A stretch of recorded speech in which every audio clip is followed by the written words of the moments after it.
Eternal Light.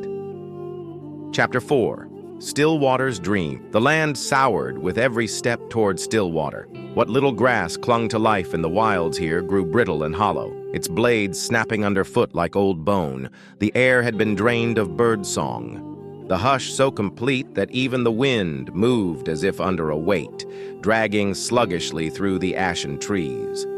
Kaelen walked between them, her small hands twisting the hem of her tunic into knots. Her pace was halting, the kind of half-step march of a child who knows the road ahead leads only to pain. Ava kept her close, while Alanoor's fingers rested on the worn leather of his sword's grip. At first, Kaelen said nothing, but as the path narrowed, she began to speak. Not in sentences, but in fragments.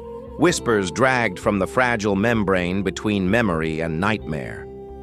"It was warm," she murmured, eyes fixed on the road. "The people, they were kind. The sky harvester, it was old, but it shielded us from the storms. We grew mushrooms in its ribs. The gardener. She taught us to draw clean water from the blight. She said the bloom wasn't poison.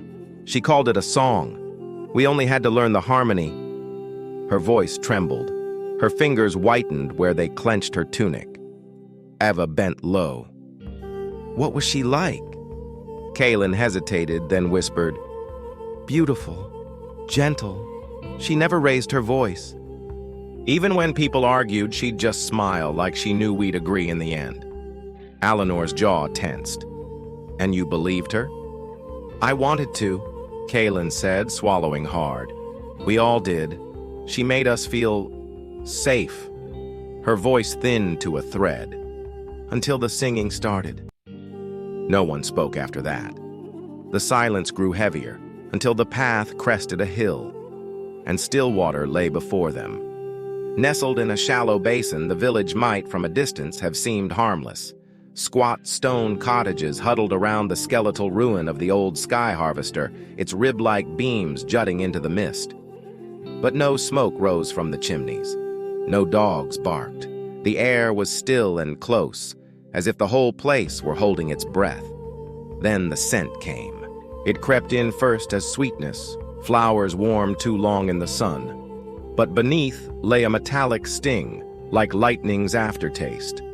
At the square's heart stood the well Kaelen had described. It was no ordinary well. The stones of its lip were blackened and cracked, faintly aglow with a pulse of crimson light. From those fissures, veins of red crystal crawled outward, spiderwebbing through the earth, gripping walls, bursting through door frames. The cottages seemed less like homes than corpses taken by a parasite, their shapes warped by the crystal's growth. The light was faint, but it breathed, a heartbeat that was not their own. Alanoor's hand tightened on his sword. "This is the heart." Ava felt it too, a deep thrumming pull that resonated in her own crystalline core. It was not violent, but inexorable, like the tug of an unseen tide. The whisper in her mind was almost tender, promising secrets if she stepped closer. She forced herself back. From across the square, a note rose, so soft it was almost breath, yet heavy with the weight of 1,000 voices.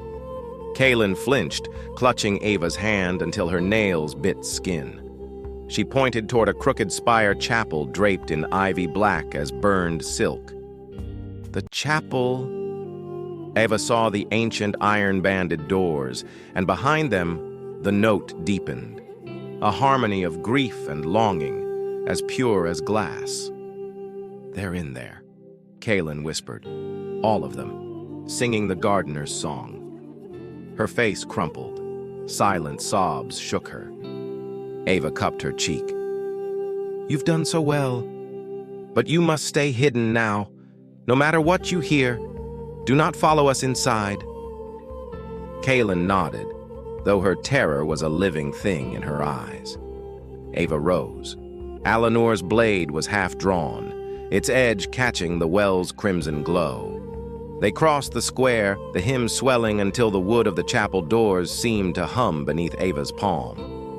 The air was thick enough to taste, sweet rot and metal.